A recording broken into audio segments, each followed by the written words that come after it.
The Great Hall of the Galactic Concordat was the largest structure ever built by any species in known space.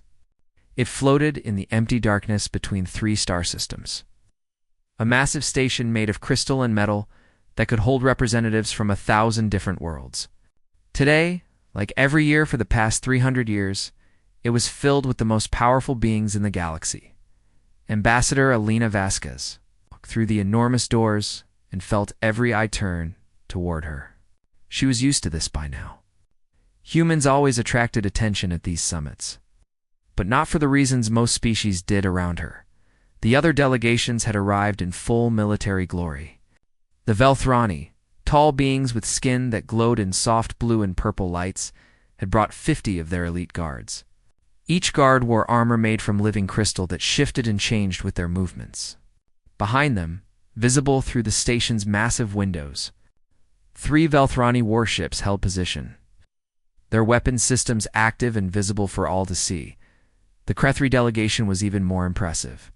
These insect-like warriors stood 7 feet tall, with hard shells covering their bodies and forearms ending in sharp claws. Their general, a massive creature named Kethforin, wore the skulls of his enemies on a chain around his neck. His soldiers carried plasma rifles that hummed with deadly energy. Outside, the Krethri had brought an entire battle fleet of 20 ships, even the peaceful Luminari. Beings made mostly of light and energy had brought their ceremonial defense force. They floated through the air in formations that created beautiful patterns.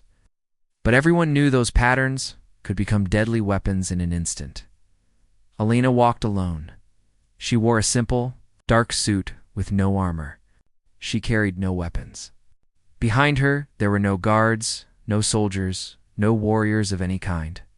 Through the windows on the human side of the station, there was nothing but empty space. No warships. No defensive platforms. Nothing. High Admiral Zortaken, the hegemony, watched her approach the great table where all the delegations would sit. He was a reptilian creature with scales the color of dried blood and eyes that had seen 1,000 battles. He commanded the largest military fleet in the galaxy, and he found humans endlessly amusing. "Ambassador Vasquez," he said, his voice carrying across the silent hall. "Once again, Earth sends only one representative. And once again, your military seats remain empty." Alina smiled politely as she took her place at the table. Next to her chair were 12 empty seats, spaces reserved for Earth's military commanders. Those seats had been empty for 300 years. "Earth's armed forces are otherwise engaged," she said calmly. As always, laughter rippled through the hall. The Velthrani's glow flickered with amusement. The Krethri clicked their mandibles in what passed for mocking laughter among their kind. Even some of the younger Luminari pulsed with bright colors that indicated humor, otherwise engaged. It was the same excuse humans gave every single year. For 3 centuries, at every peace summit, every military display, every show of force between the great powers, humans arrived with empty hands and empty seats. The galaxy had long ago decided what this meant. Humans were weak. They had no real military. Their species had somehow survived by being too unimportant to conquer. Their single colony world and their home world Earth were not worth the cost of invasion. They were merchants and farmers, traders and builders, but not warriors. General Kethforin leaned forward, his forearms resting on the table. "Tell me, human," he said, his voice like stones grinding together. "What exactly keeps your mighty forces so busy that they cannot attend the most important gathering in the galaxy?" Alina looked at him with calm eyes. "I'm afraid that information is classified, General." More laughter. The Velthrani ambassador, a tall female named Thalasia, shook her head with something like pity. "Earth has been part of this Concordat for 300 years, she said. "In all that time, we have never seen a single human warship, not one soldier, not one weapon. The newest species in the galaxy, and also the most mysterious." "Perhaps there is no mystery," Kethforin said loudly. "Perhaps humans simply have nothing to show. Perhaps they hide behind their excuses because the truth would embarrass them." The hall murmured with agreement. Alina noticed that several delegations were nodding. This was the common belief. the accepted wisdom of the galaxy. Humans were weak, and their constant excuse of being otherwise engaged was simply a way to hide their shame. Elder Luminar, of the Luminary Council, floated closer to Alina. Unlike the others, there was no mockery in her light patterns. Instead, Alina saw something that looked almost like concern. "Ambassador," the elder said softly, so that only Alina could hear, "I have lived for 4,000 years. I have seen empires rise and fall. I have watched species appear from nothing and grow to dominate entire sectors. And in all that time, I have learned one thing." "What is that, Elder?" The luminary's light flickered in a pattern Alina had never seen before. "I have learned to be suspicious of silence. The Krithri are loud about their power. The hegemony displays its strength for all to see. But humanity says nothing and shows nothing. For 300 years you have sat at this table with empty seats and calm smiles. Either you are the weakest species in the galaxy, or you are something else entirely." Lena met the elder's gaze. "And what do you think we are?" Lumera was quiet for a long moment. "I think," she said slowly, "that I do not want to find out. I think that the species who survives for 300 years in a galaxy full of predators, without ever showing its teeth, is either very foolish or very dangerous. And humans have never struck me as foolish." Alina smiled. It was a warm smile, a friendly smile, the kind of smile humans were known for throughout the galaxy. But Lumera had lived for 4,000 years, and she saw something behind that smile that made her ancient light flicker with unease. "You are very wise," Elder Alina said. "I hope the rest of the galaxy shares your wisdom someday." The summit continued as it always did. Military displays were made. Threats were exchanged politely. Boundaries were discussed and argued over. Trade agreements were signed. And through it all, the human delegation sat quietly, watching and listening, their military seats empty. When the summit ended, Alina walked back to her shuttle alone. Behind her, the great powers of the galaxy congratulated themselves on another successful show of force. They compared the size of their fleets and the power of their weapons.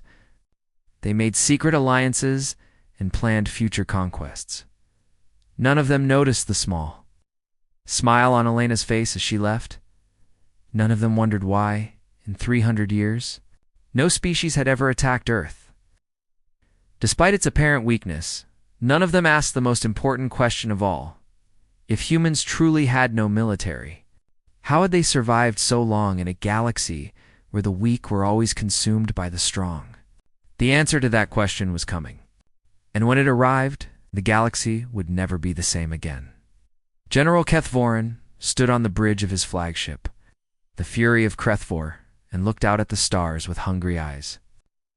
Behind him, 100 warships of the Krethri Empire waited in perfect formation. Each ship was filled with warriors who lived for battle. Each warrior carried weapons that had ended the lives of countless enemies. This was the mightiest invasion fleet his species had ever assembled, and their target was Earth. "The humans will fall within hours," Kethvorin said to his war council. "They have no defenses, no fleet, no army. Their world is rich with resources, and their people are soft. This will be the easiest conquest in our history." His second-in-command, a scarred warrior named Veltash, nodded in agreement. "Our intelligence reports confirm everything, General. Earth has no orbital defense platforms, no military satellites, no warships patrolling their space. They do not even have ground-based weapons capable of reaching orbit." "What of this organization our spies mentioned?" Kethvorin asked. "The Terran Emergency Response Coalition." Veltash made a clicking sound that indicated amusement. "A civil service group? Nothing more. They handle natural disasters and accidents. They have no combat capability. Our spies have been watching them for years." Kethvorin was pleased. He had spent decades building his reputation as a conqueror. He had led the invasions of 3 worlds already, each one adding to his glory. But Earth would be different. Earth would be easy, yes, but it would also send a message to the entire galaxy. The message was simple. If the Krethri could conquer a member of the Galactic Concordat without consequences, then the old rules no longer applied. The age of polite shows of force was ending, The age of true conquest was beginning. The fleet entered human space on a cold morning by Earth's calendar. The ships moved in a wedge formation, weapons charged and ready, sensors scanning for any sign of resistance. They found nothing. The space around Earth was as empty as the reports had promised. "Send the standard demand for surrender," Kethvorin commanded. The message was broadcast on all frequencies, in all languages, impossible to ignore. "People of Earth, this is General Kethvorin of the Krethri Empire. Your world now belongs to us.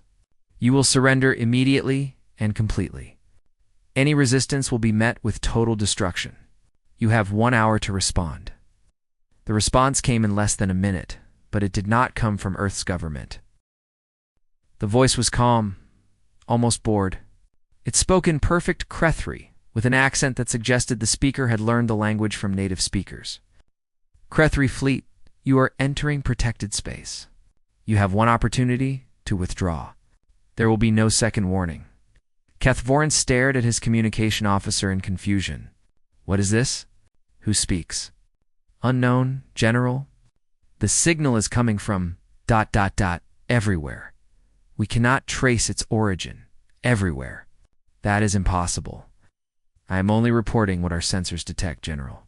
The signal appears to be coming from multiple points in space simultaneously. We have never seen anything like it."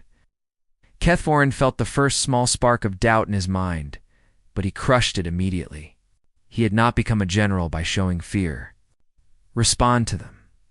Tell them that the Krethri do not retreat." His officer sent the message. The reply came instantly. "The warning has been delivered and logged. Timestamp recorded. May fortune favor your souls." Then there was only silence. Kethvorin waited for something to happen. An attack. A second message. Anything. But the space around them remained empty. Earth hung in the distance, blue and green and white, looking as defenseless as ever. "They are bluffing," Veltosh said. "They hope to frighten us with mysterious words. But we are Krethri. We do not frighten," agreed Kethvorin said, pushing away his unease. "Continue the advance. All ships, full speed toward Earth. We end this today." The fleet moved forward. Earth grew larger in their view screens. The warriors prepared their weapons and their landing craft. Victory seemed certain. 47 minutes later, the Fury of Krethver reported that the Blade of Conquest, a heavy cruiser in the rear of the formation, had stopped responding to communications. "What do you mean, stopped responding?" Kethvorin demanded. "The ship is simply gone, General. One moment it was there. The next moment, our sensors showed empty space." Kethvorin turned to look at the tactical display. The officer was right. Where the Blade of Conquest should have been, there was nothing. No wreckage. No escape pods. No energy signature of any kind. A ship carrying 800 warriors had simply ceased to exist. "That is impossible," Kethvorin said. "Ships do not simply vanish. Check your sensors.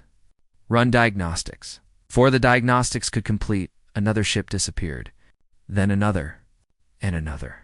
"Report," Kethvorin roared. "What is happening? Who is attacking us?" "We detect no enemy vessels, General. No weapons fire. No energy signatures. Nothing." Oh. The bridge erupted into chaos. Officers screamed reports at each other. Warriors demanded to know who their enemy was. And through it all, ships continued to vanish from the formation. Sometimes one at a time, sometimes 3 or 4 together. Always without warning. Always without a trace. Kethvorin tried to establish order. He demanded sensor sweeps. He ordered his remaining ships into defensive formations. He called for reports from every vessel. But the responses grew fewer and fewer as more ships simply stopped existing. 1 hour after the first disappearance. Only 12 ships remained from the original 100, 2 hours after. Only 3. Kethvorin stood on the bridge of the Fury of Krethver, surrounded by terrified officers, and watched his tactical display show ship after ship wink out of existence. There had been no battles, no explosions, no heroic last stands. His fleet was simply being erased, and he had no idea how or by whom. "General," his communication officer said, his voice shaking. "We are receiving a message." The same calm voice filled the bridge. "Krethri vessel Fury of Krethfer, your fleet has been neutralized. You will now be processed for deportation to neutral space. Do not resist." "Resistance is not possible." "Processed," Kethvorin screamed. "By whom? Show yourself. Face me in honorable combat." There was a pause. Then the voice spoke again, and this time there was something almost like pity in it. "There is no combat. There is no honor. There is only consequence. You were warned. You did not listen. Now you will forget." "Forget? What do you mean, forget?" There was no answer. Instead, Kethvorin saw the stars outside his view screen begin to blur. His thoughts became slow and heavy. He tried to give an order, but he could not remember what order he wanted to give. He tried to feel angry, but he could not remember why he was angry. The last thing he saw before darkness took him was a light that seemed to come from nowhere and everywhere at once. It was beautiful, he thought. Beautiful and terrible. Then there was nothing. 3 days later, Kethvorin woke up in an escape pod drifting through neutral space. He remembered nothing of the invasion. He remembered nothing of the vanishing ships. He remembered only that he had failed somehow. And that failure burned in his heart like poison. The galaxy would soon learn what had happened to the Krethri fleet. And when they did, everything would change. The news spread across the galaxy like fire through dry grass. 100 Krethri warships had entered human space. 3 damaged cruisers had limped out. 97 ships, along with nearly 50,000 warriors, had simply vanished. At first, no one believed it. The Krethri were known for exaggeration, for making their defeats seem like mysterious tragedies rather than simple failures. But then the sensor logs from the surviving ships were examined. Then the testimony of the survivors was recorded. Then the other great powers began to check their own deep space monitoring stations. What they found changed everything. High Admiral Zortagan sat in his private command center aboard the hegemony's greatest battle station and watched. The recordings for the 10th time. The footage came from long-range sensors positioned throughout the galaxy. Sensors that watched everything and forgot nothing. "Play it again," he ordered. His science officer obeyed. The holographic display showed the Krethri fleet entering human space. 100 red dots moving in formation toward the blue dot that represented Earth. Then, one by one, the red dots began to disappear. "There," Zortagan said. "Slow it down." The image slowed. Zortagan watched as a Krethri cruiser blinked out of existence. One frame it was there. The next frame, it was gone. No explosion. No debris. No weapon signature. What could do this? He asked his science officer.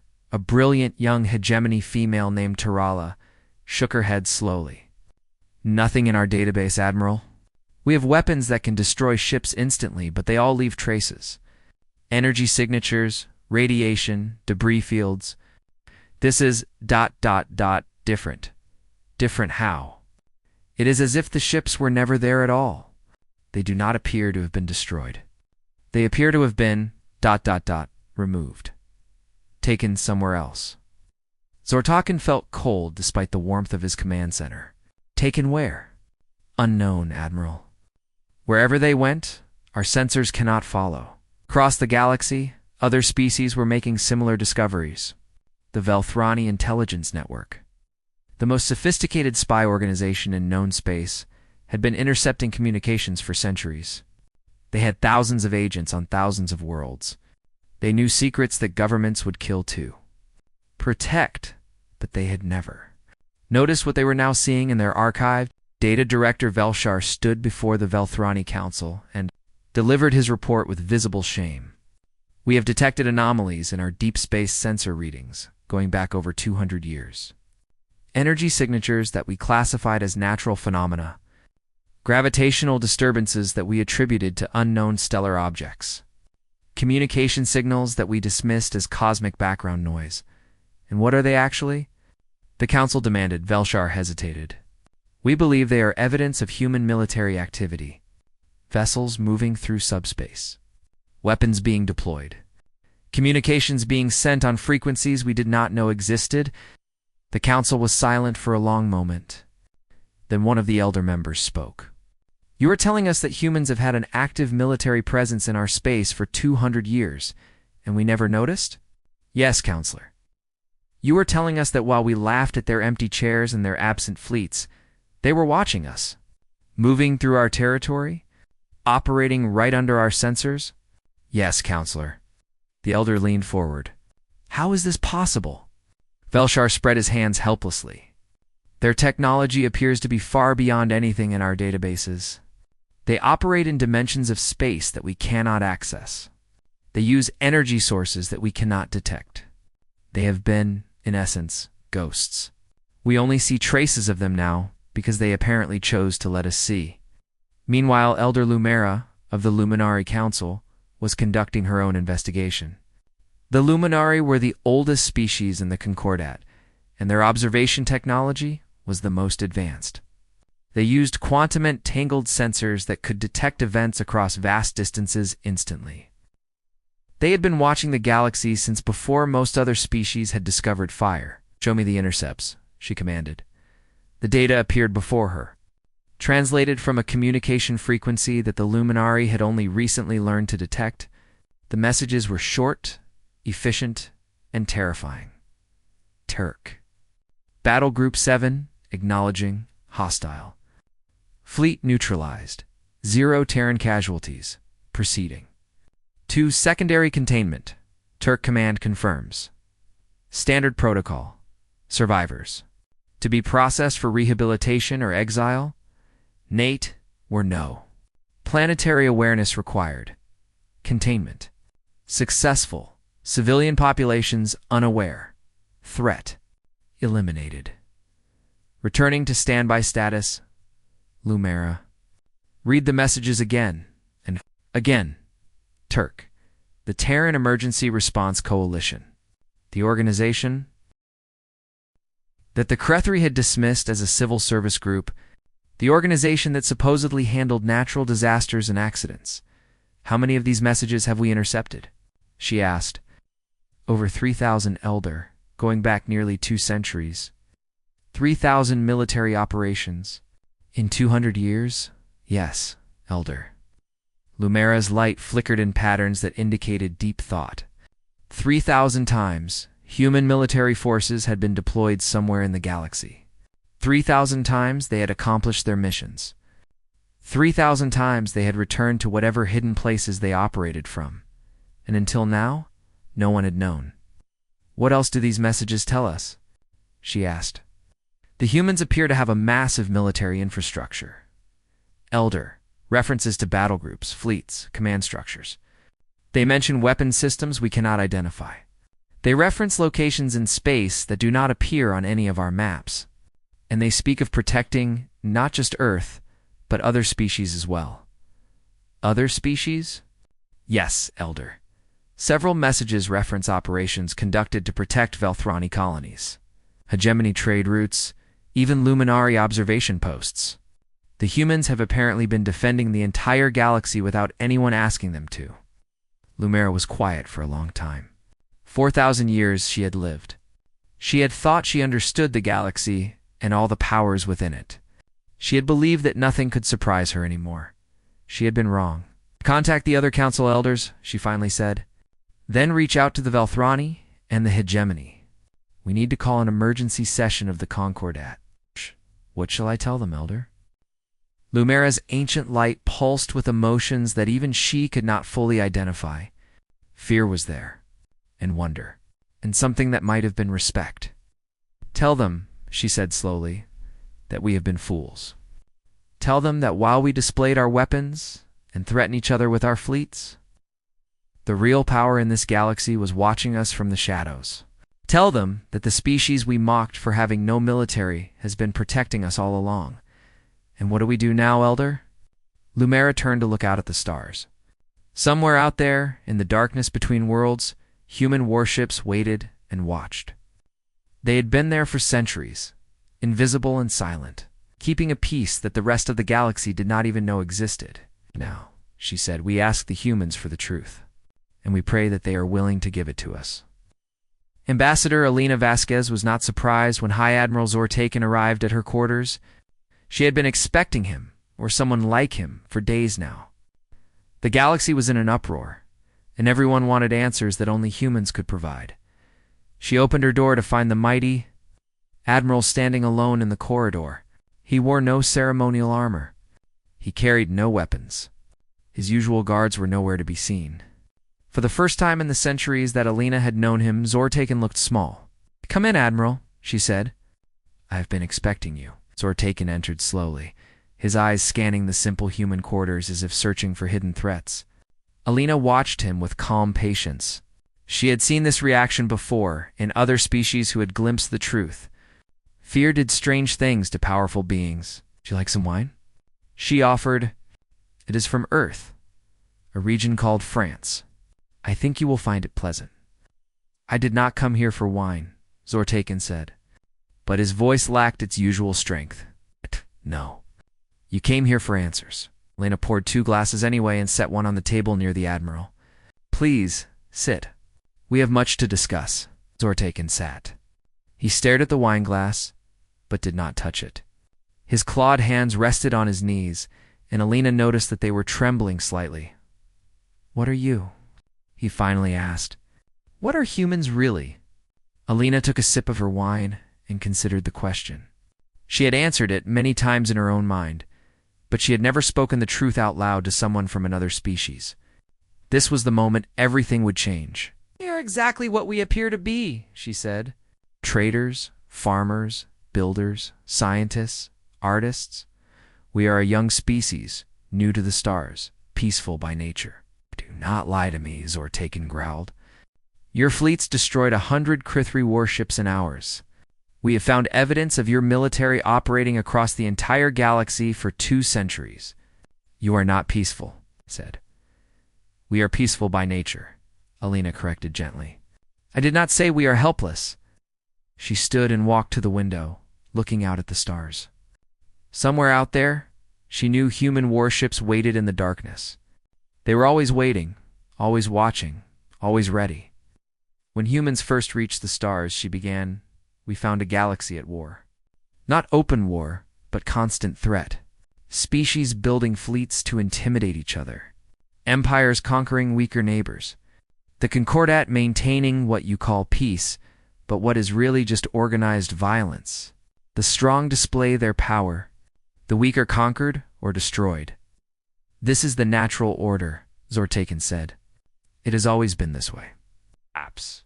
But we saw our future very clearly, Admiral. Either we would become conquerors, threatening others to protect ourselves, or we would become victims, crushed by those who had more ships and bigger weapons. Neither option was acceptable to us. So what did you choose?" Alina turned to face him. "We chose a third path. We built our military not for display, but for action. We hid our forces not because we were weak, but because revealing them would change everything." Zortaken shook his head. "I do not understand. Power is meant to be shown. That is how peace is maintained. Everyone sees what others can do, and they calculate whether war is worth the cost." "And that system works," Alina agreed. "Most of the time, but it also creates endless tension. Endless arms races. Endless planning for wars that might never happen. Species spend half their resources building weapons just to threaten each other." She sat down across from Zortaken and leaned forward. "We decided to remove ourselves from that game. Our military does not threaten. It does not display. It does not participate in your shows of force. It simply waits, hidden and silent, until it is needed." "But why? Why hide such power?" "Because if we revealed it, everything would change. The other species would see us as a threat.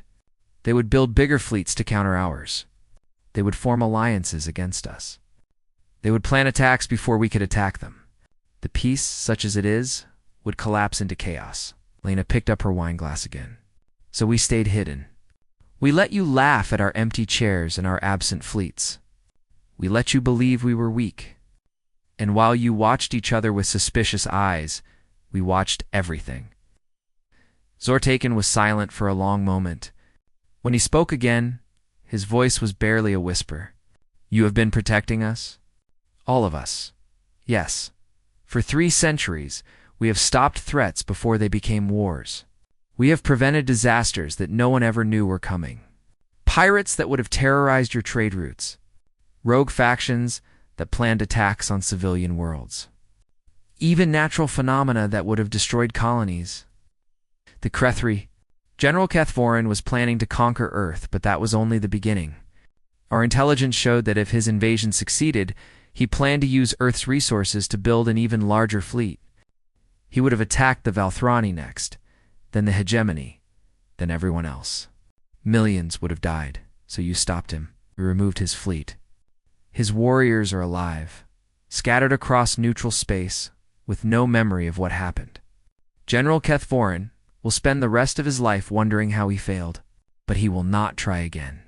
None of them ever try again." Zortaken finally reached for his wine glass. He drank deeply, and Alina saw some of the fear leave his eyes. "How large is your military?" he asked. Alina smiled. "We stopped counting individual ships 2 centuries ago, Admiral. Now we count fleets. Would you like to know how many fleets we have?" The Admiral thought about this for a moment. Then he slowly shook his head. "No, I do not think I want to know." "A wise choice. What happens now? Now that we know the truth, what changes?" Alina considered the question.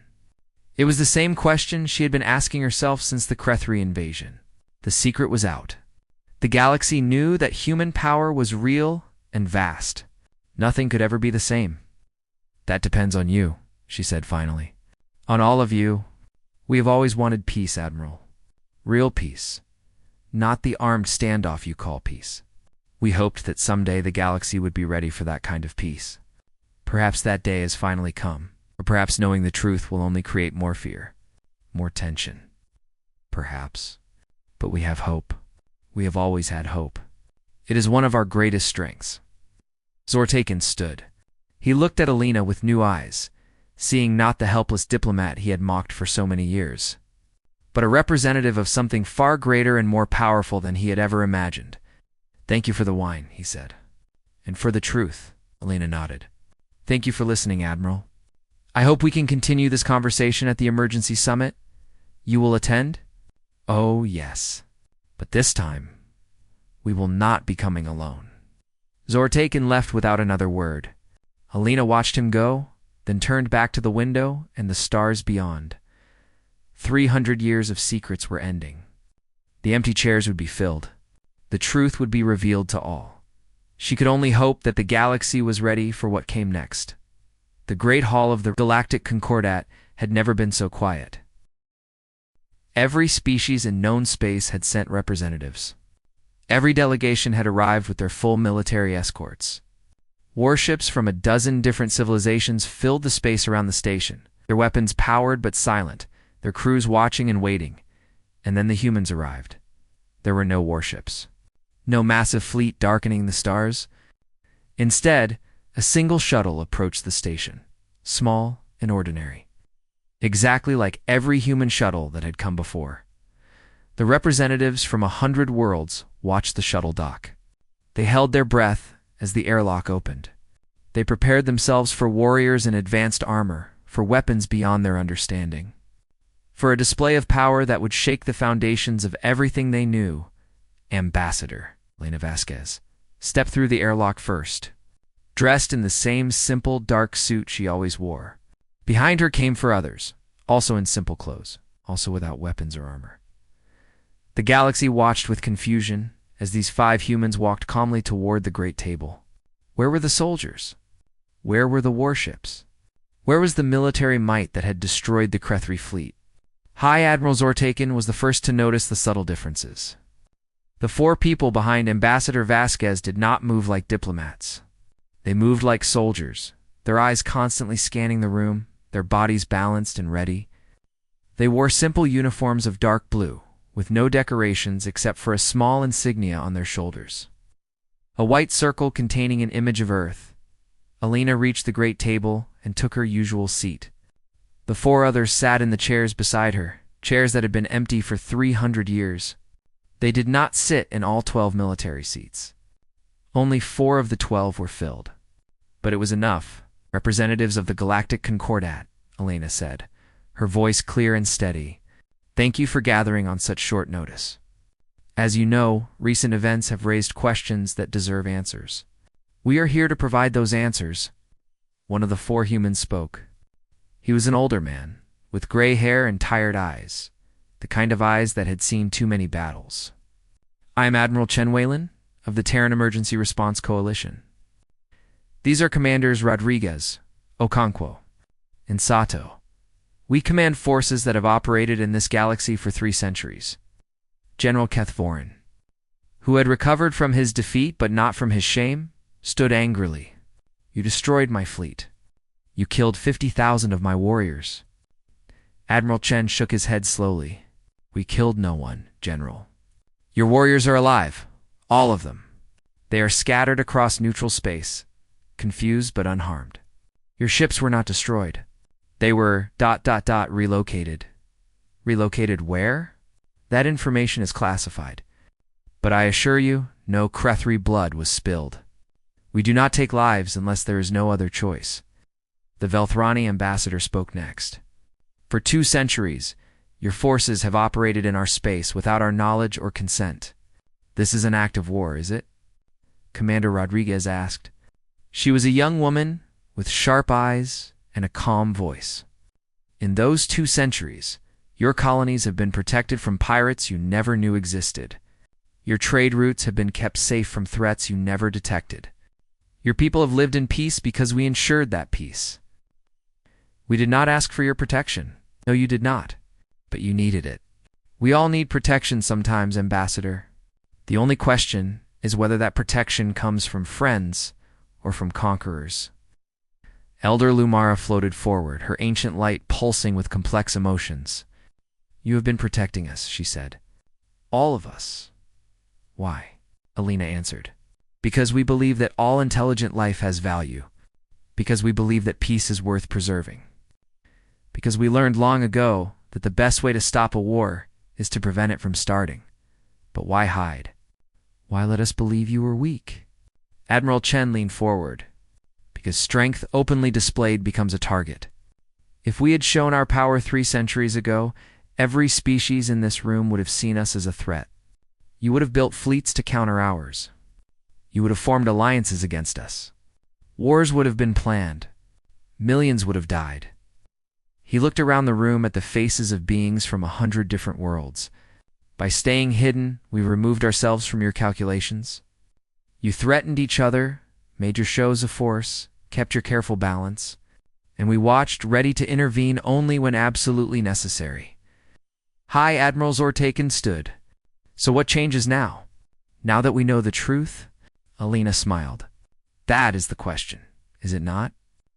Now you know that human power is real. You know that we have protected you for centuries. You know that we could conquer any of you if we chose to. The room tensed.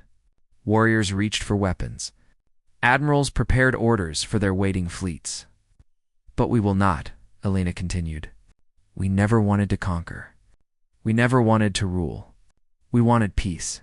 Real peace, not the armed standoff you have called peace for millennia. She stood and looked around the great table. Here is what we offer. Our military will remain hidden, as it always has been. Your chairs at this table will still show your strength. Your fleets will still patrol your borders. Your ceremonies will continue as before, and in return, Zortaken asked, in return, we ask only that you remember. Remember that there is a power in this galaxy that does not threaten, does not display, does not boast.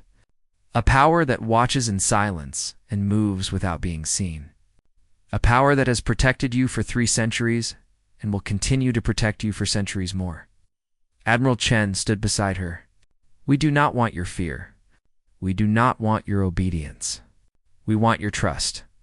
Trust that when we say we are peaceful, we mean it. Trust that when we say we will protect you, we will. Trust that the empty chairs at this table are not a sign of weakness, but a promise. Commander Okonkwo spoke for the first time. His voice was deep and warm. There is an old human saying, "Speak softly and carry a big stick." For 300 years you heard our soft words and assumed we had no stick. Now you know the truth. The question is not whether you fear us. The question is whether you trust us. The room was silent. The representatives of 100 worlds looked at each other, at the 5 humans, at the empty chairs that had confused them for so long. Elder Lumera spoke first.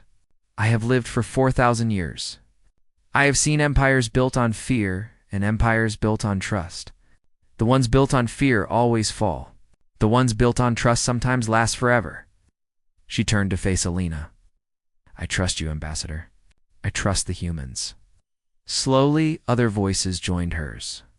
The Velthrani, the smaller species, even some of the hegemony representatives. Not everyone, but enough. Alina nodded gratefully. "Then let us build something new together. Not a peace maintained by threats, but a peace maintained by trust. It will take time. It will take patience. But we have waited 3 centuries already. We can wait longer." Oh. She turned to her delegation. "We will take our leave now. Our military seats will return to being empty. Our fleets will return to being unseen. But we will always be watching, and we will always be ready." The 5 humans walked back toward the airlock. At the door, Alina stopped and looked back at the gathered representatives of the galaxy.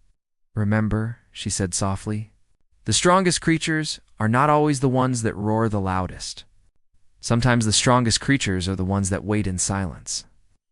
Then she was gone, and the chairs were empty once more. But this time, the galaxy understood. Those chairs were not empty because humanity was weak. They were empty because humanity's strength did not need to be seen to be real. And somehow, that made all the difference.